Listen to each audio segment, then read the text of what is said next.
Boa noite a todos. Mais uma vez, sejam bem-vindos.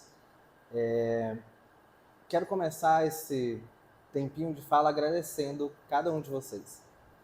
Sei que muitos procuram a Casa Espírita para esse momento de reflexão, para esse momento de acolhimento. E o que muitas vezes vocês que estão aí sentados na cadeira, me olhando agora, não percebem é que essa é uma relação de ganha-ganha. O que eu estou dizendo? Vocês, agora, como ouvintes, se colocam na posição de que, olha, eu quero ouvir alguma coisa que seja edificante. Eu quero refletir sobre a doutrina espírita. E nós, trabalhadores da casa, nós precisamos também disso. Nós precisamos nos colocar à disposição de vocês. Então, é muito importante vocês estarem aqui para a gente, assim como nós também queremos nos colocar como pessoas importantes para vocês. Faz sentido isso? Então percebam, não é só vocês que estão recebendo alguma coisa. Só o fato de vocês estarem aqui, disponibilizarem um pouquinho do tempo, vocês saíram das suas casas para vir até aqui, é muito importante para a gente também, tá? Então isso é o mais legal de toda a casa espírita. Todo mundo ganha. Não tem ninguém que é melhor do que ninguém. Não é porque a pessoa está aqui palestrando que ela é mais importante, que ela sabe mais. Não. Pelo contrário, vocês também são convidados a estarem aqui nesse lugar.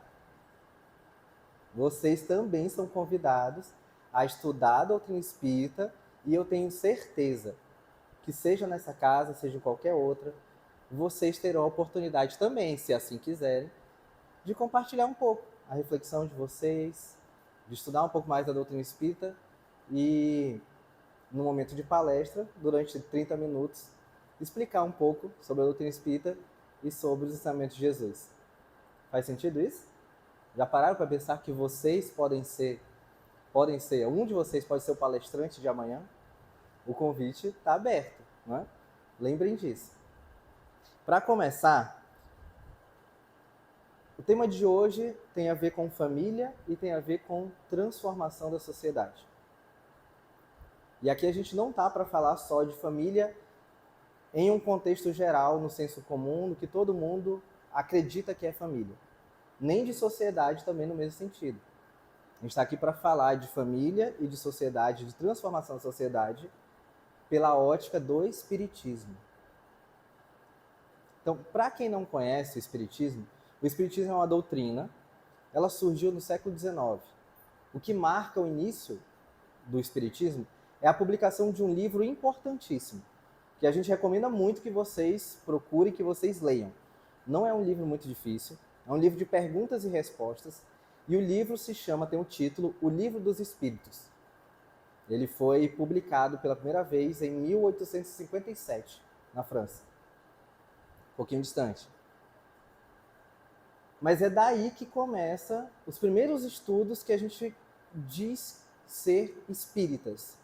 É o que marca a origem do espiritismo no nosso plano, pelo menos. Uma sociedade diferente, tempos diferentes. E é uma doutrina que está preocupada, principalmente, não em resolver o hoje, em falar do que a gente está fazendo agora. Até porque ela surgiu bem antes do hoje. Surgiu no século XIX, 1800 e tanto. E agora a gente já está em 2024, não é? Muita coisa mudou de lá para cá. Como que a gente tem que enxergar a doutrina espírita? A doutrina espírita está, como uma doutrina filosófica, está preocupada em responder para a gente 3 perguntas fundamentais. Quem somos? De onde viemos? E para onde vamos? E como doutrina, o Espiritismo, essas respostas, esses conceitos, não vão se esgotar no hoje. Ora, perceba, se o Espiritismo estiver só preocupado com o hoje, com o agora, ele sendo publicado em 1800, estaria falando só das coisas de 1800. Seriam coisas antigas que não valeria para o agora. não é? Como é que a gente deve reagir na internet? Quanto tempo eu devo passar nos grupos do meu WhatsApp? Essas coisas não existiam quando o Espiritismo, né, foi fundado, o primeiro livro foi lançado. Então a gente precisa perceber que o Espiritismo está pensando em algo mais universal. A proposta é dar respostas que sirvam para qualquer tempo da humanidade. Então, quando a gente fala de sociedade, a gente tem que entender que a perspectiva não é no agora. Quando a gente está falando de mudar a sociedade, a gente não está falando de Boa Vista, a gente não está falando do Brasil, a gente não está falando da França do século XIX. A gente está falando de toda a sociedade humana. E o que é sociedade? Um exemplo, uma definição mais básica. Sociedade, todo agrupamento humano. Então a gente pode dizer que Boa Vista é uma sociedade de seres humanos, né? É um grupo de pessoas que vive no mesmo lugar, na mesma cidade. Assim como a Majaria, uma outra sociedade. E se a gente olhar para o Brasil como um todo, é uma sociedade. Consegue entender? As respostas espíritas servem para qualquer sociedade, em qualquer tempo da humanidade. Então o Espiritismo, as respostas que ele tenta trazer, e que traz de fato, daqui a 50 anos, pelo menos é o que o Espiritismo acredita, vão ser válidas e vão ser tão úteis quanto. Faz sentido? O Espiritismo, para falar de nós, da sociedade, de quem nós somos, já começa com um ponto de partida essencial. Nós não somos corpos. Nós não somos animais. Nós somos espíritos que estão temporariamente ligados a um corpo. Lembra a primeira pergunta? Quem somos? Quem somos? Como sociedade, isso aqui, nesse exato momento, formamos uma sociedade não de corpos, mas de espíritos ligados a um corpo. E aí, no jargão espírita, nas palavras que a gente está acostumado a usar no centro espírita, espíritos encarnados, isso é, espíritos ligados a uma carne, a um corpo. Essa é a primeira grande e fundamental revelação que o Espiritismo tem para nos trazer. Nós não somos os nossos corpos. Nós habitamos corpos que se desfazem bem fácil. Corpos esses que precisam de água, de comida, que sentem calor, que sentem dor. Mas isso são os nossos corpos. Nós somos espíritos. Quando esses corpos se desfazem, seja pelo motivo que for, nós continuamos a existir. Com os mesmos problemas, com as mesmas tendências, com os mesmos sentimentos que a gente aqui carrega. Quem sente, quem pensa, quem ama, quem tem dificuldades com o próximo, não é o nosso corpo.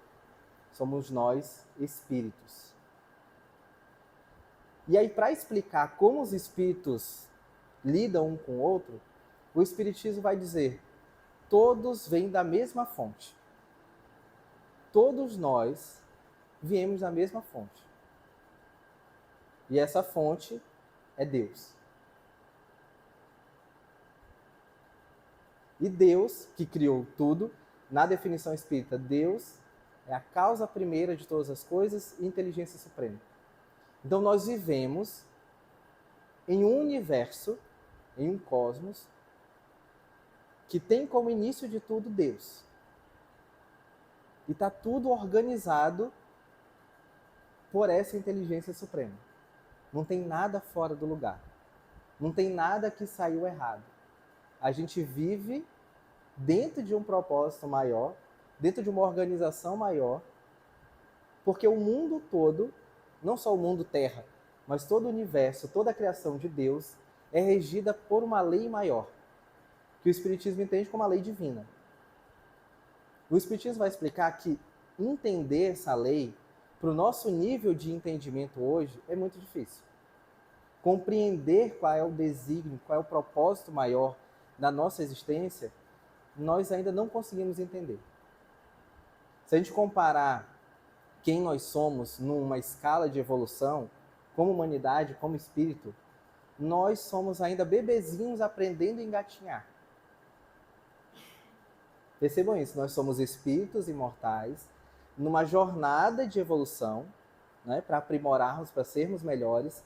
E essa jornada, se o final dela é o adulto andando e trabalhando, nós somos um bebezinho ainda aprendendo a se levantar. Então isso está muito longe da gente entender o que de fato é o mundo, está muito longe da gente entender o que de fato é o amor, está muito longe da gente entender que de fato é Deus. Mas não é para a gente desanimar, é parte do processo. A gente está aqui justamente para estudar, para aprender junto. E aí, para explicar para a gente o que é a lei de Deus, os espíritos sugerem uma divisão com várias leis. Os espíritos superiores vão falar, olha, a humanidade encarnada, nós aqui, dá para vocês entenderem algumas coisas já do que Deus espera de vocês. Do que, para que vocês existem. Que é uma pergunta que quase todo ser humano faz, tá? Mas para que tudo isso? Para que a vida? Para que lidar com isso? Para que a dor? Para que nascer? Para que viver por aqui? E aí o Espiritismo vai falar, ó, uma das leis, para entender essa lei geral, é a lei de sociedade. São leis que não importa onde você esteja na Terra, não importa onde você esteja no universo, essa lei vai estar lá. O que eu quero dizer? Vamos pegar um exemplo aqui da Terra. Onde eu estiver na Terra, à medida que eu levantar essa garrafinha e soltar, vai cair, não é? A gente entende isso como lei da gravidade. Não importa onde eu estiver na Terra, se eu levantar uma garrafa e deixar ela vai cair. Essa lei funciona em qualquer outro lugar, a não ser situações bem específicas. O Espiritismo vai dizer que a nossa vida moral é regida pelas mesmas leis.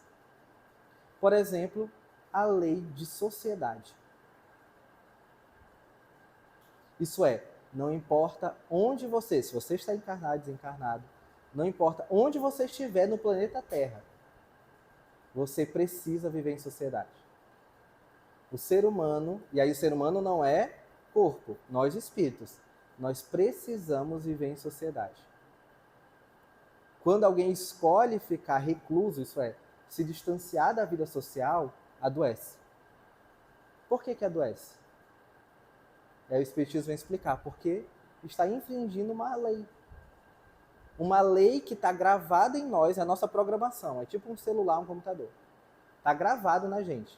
Quanto mais a gente tenta ignorar a lei, mais a gente adoece. Quanto mais a gente vive conforme a lei, mais feliz a gente se torna.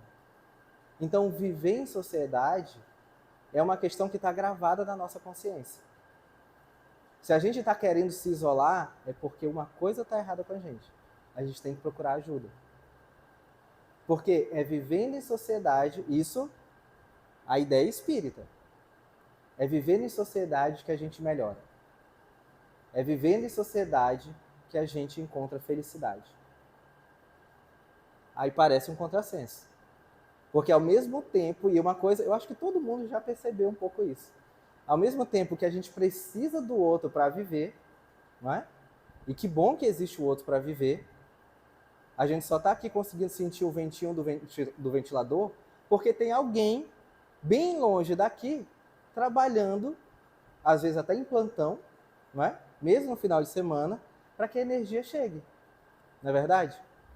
Alguém que descarregou lá as comidas no supermercado, alguém que fez essas cadeiras, alguém que fez essas telhas, né? Sempre tem alguém.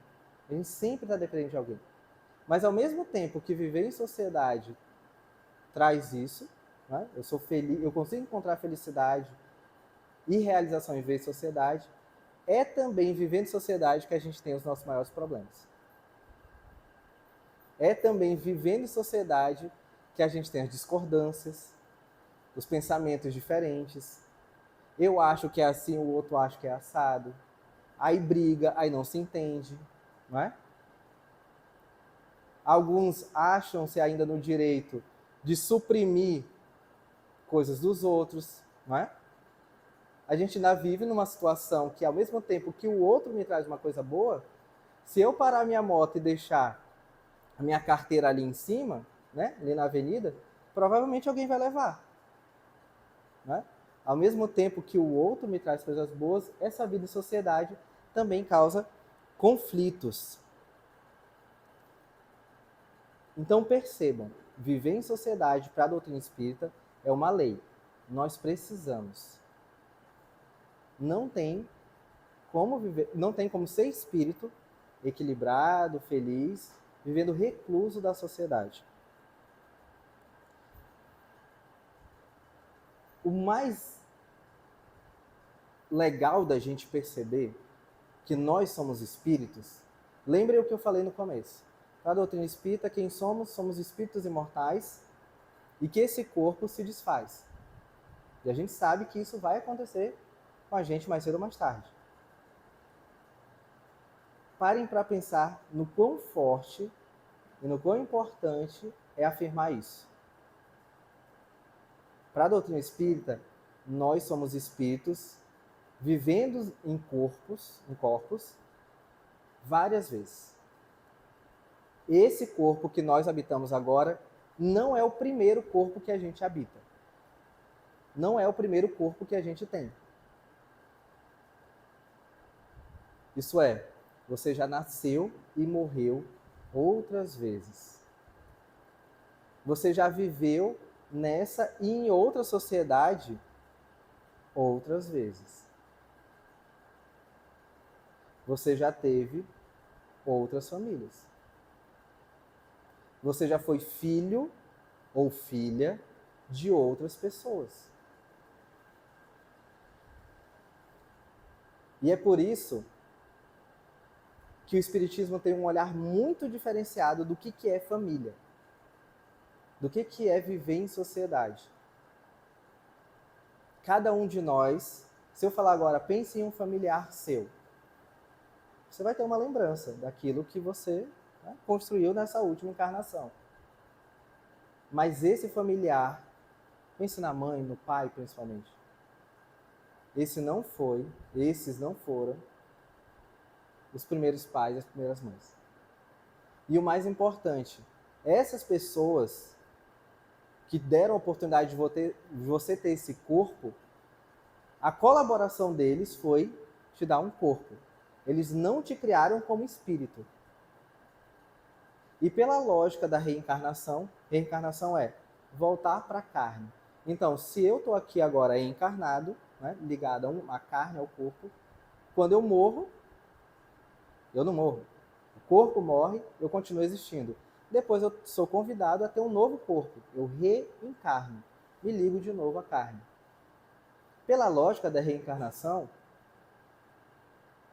às vezes, aquele que foi pai, pela lógica natural das coisas, geralmente, pela ordem do organismo físico, tende os pais morrerem antes dos filhos. Percebam qual é a lógica. Então tem o pai, gera uma criança, e esse pai, pela lógica, perde o corpo antes. Depois ele volta. Quando ele volta, ele pode voltar como filho do próprio filho. É a lógica da reencarnação.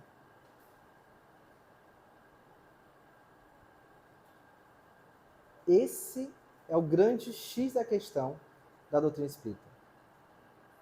E aí, Jesus já tinha feito essa indagação. Quem é minha mãe? Quem são meus irmãos? Pela lógica da reencarnação, quando tu pensa, quem é a tua mãe é só tua mãe nessa encarnação.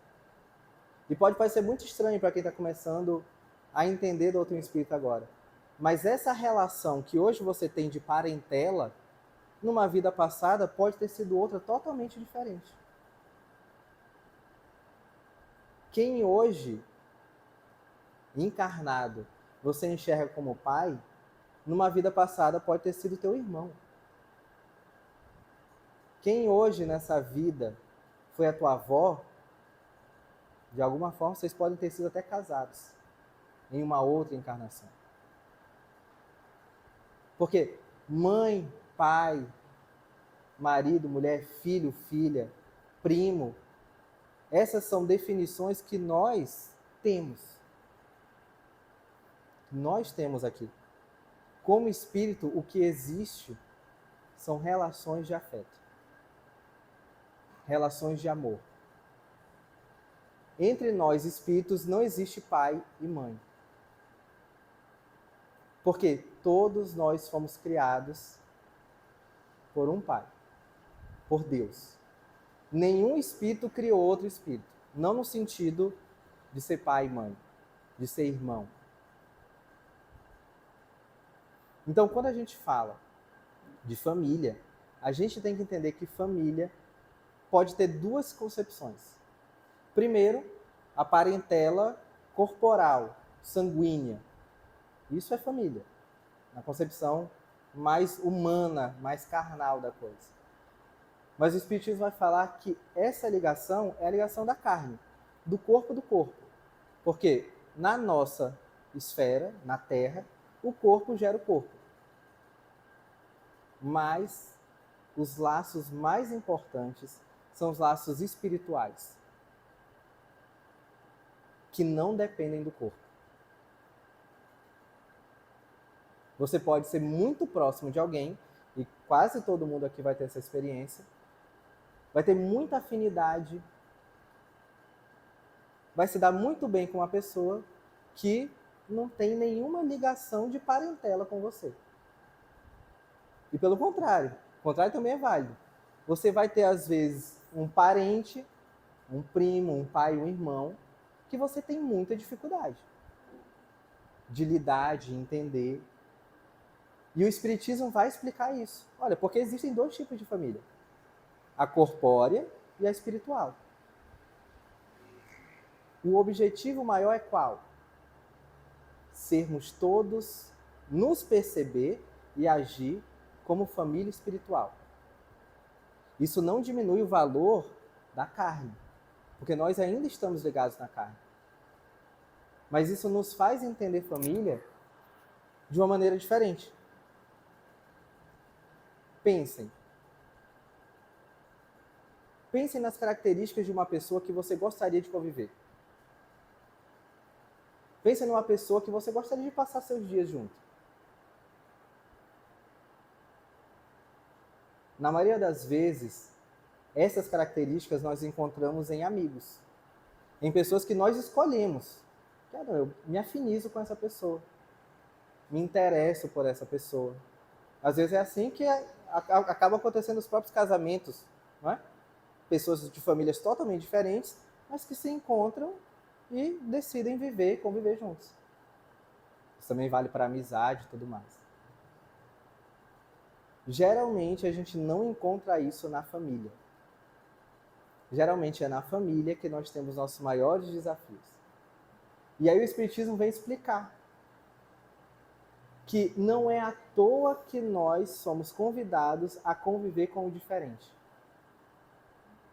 A conviver, a ser, entre aspas, obrigados a estar ligados com espíritos que, de outra forma, se não fossem os vínculos do corpo, nós não escolheríamos estar perto. Pense aí, qual é o parente seu que, se não fosse parente, você passaria longe? Só o fato de existir isso já é o Espiritismo tentando explicar, olha, é por isso que ele é teu parente. Porque o objetivo de você estar aqui não é você estar só perto de quem você gosta. Porque amar quem tu já gosta é fácil. Isso aí você já sabe fazer. O convite é amar quem tu não sabe amar ainda. O convite é aprender a respeitar aquele que pensa bem diferente de ti. Olha como é sábia a lei divina. Dois espíritos que não se encontrariam, dois espíritos que não se entenderiam, que pelas suas próprias escolhas seguiriam caminhos totalmente diferentes, a lei divina vai falar, não, vocês vão estar juntos então. Vocês vão ter uma desculpa para se aturar. Vocês vão ter uma desculpa para conviver. E nessa desculpa, vocês vão, devagarzinho, aprendendo a lidar um com o outro. Por isso que às vezes, né, a gente tem aquela ideia de que irmãos se amam. Nem sempre. Às vezes irmãos se dão muito, né? Não se dão bem desde a eternidade. São pequenininhos ali e vivem brigando. Como espírita, a gente olha para essas relações e fala, graças a Deus. Graças a Deus que é diferente. Graças a Deus que é difícil. Porque o convite de viver em sociedade, e aqui já fica bem claro, que fique bem claro para todo mundo. A gente vive em sociedade porque a gente precisa aprender a amar. Qual é o nosso objetivo de vida? Para o Espiritismo não é diferente. Algumas outras doutrinas vão falar, não, cada um tem um objetivo de vida. Para o Espiritismo, todos nós que estamos aqui temos um objetivo central. Aprender e amar. Ou nas palavras de Jesus, amai-vos e instruí-vos.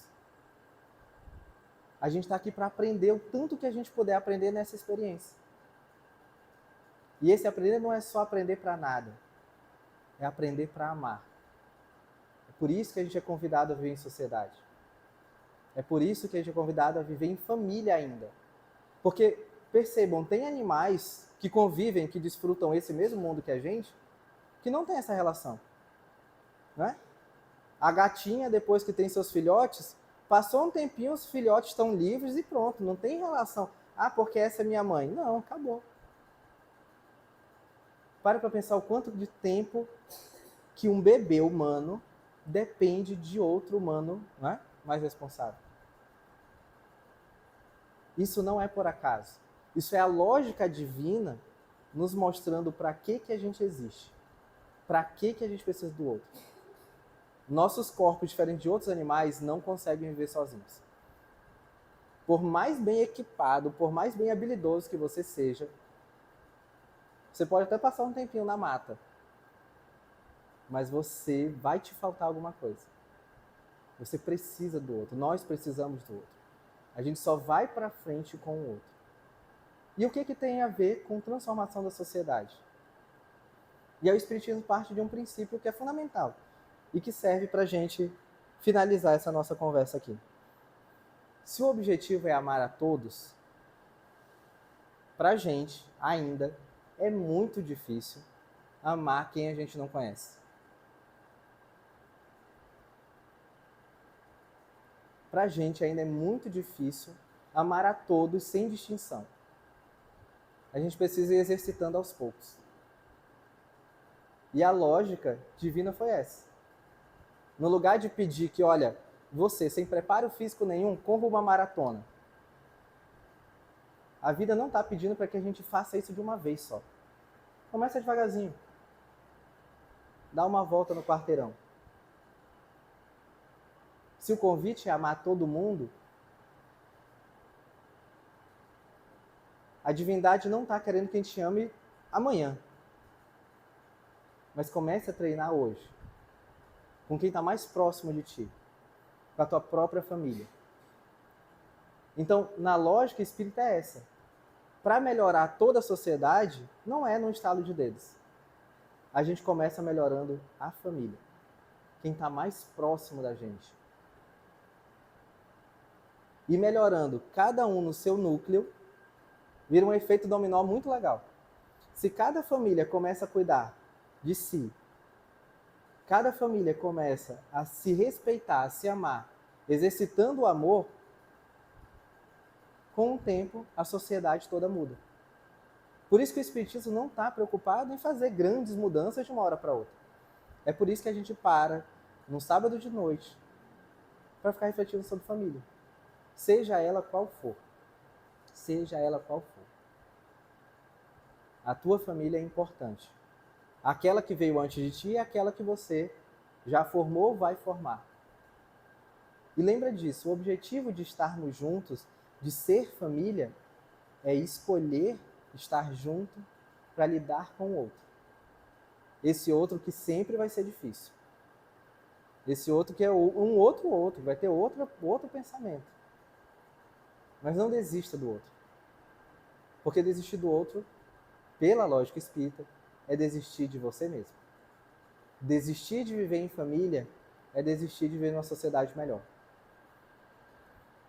Durante toda a história da humanidade, toda vez que a gente tentou segregar o outro, falar esse aqui é melhor, esse aqui é pior, deu errado. E eu aqui vou tentar fazer uma previsão para vocês. Todas as vezes, daqui para adiante, que a gente tentar separar, nos separar, dizer esse aqui é melhor do que outro, vai dar errado também. Sabe por quê? Porque o objetivo é a gente entender o óbvio. Que todos nós somos iguais, apesar das nossas diferenças. Que não é a cor de pele, não é o cabelo, não é a classe social, não é a família de sangue que você veio que faz qualquer diferença. No final de tudo, todos nós somos irmãos. Todos nós compomos a mesma família. Todos nós temos o mesmo objetivo, que é aprender a amar. Então que a gente perceba o óbvio. Que a nossa família é uma família universal. Que somos filhos do mesmo pai. Ou da mesma mãe, seja Deus não tem gênero. E no jargão popular, tem uma frase que eu acho muito interessante. E que, na maioria das vezes, o pessoal usa de uma maneira ruim, mas eu, como espírita, tento usar ela de uma maneira muito boa. Todos nós somos farinha do mesmo saco. Hoje eu tenho essa pele, hoje eu tenho essa família. Amanhã eu vou ser convidado a estar em outra família, de corpo. Mas eu nunca vou deixar de fazer parte dessa nossa grande família, que é a família universal, que é a família espiritual. Então, para o convite da semana, pensa nisso. Pensa quem é teu próximo mais próximo. Pensa quem é essa tua família imediata. Essa família que não é só do corpo. Colega de trabalho, o chefe que pega no teu pé, né? O vizinho que te perturba às vezes, também são família. Nós também somos convidados a amar essas pessoas. Quem é teu próximo mais próximo? Quem é a tua família? E o que essa família está querendo te dizer para o que ainda falta dentro de ti? Gostaram?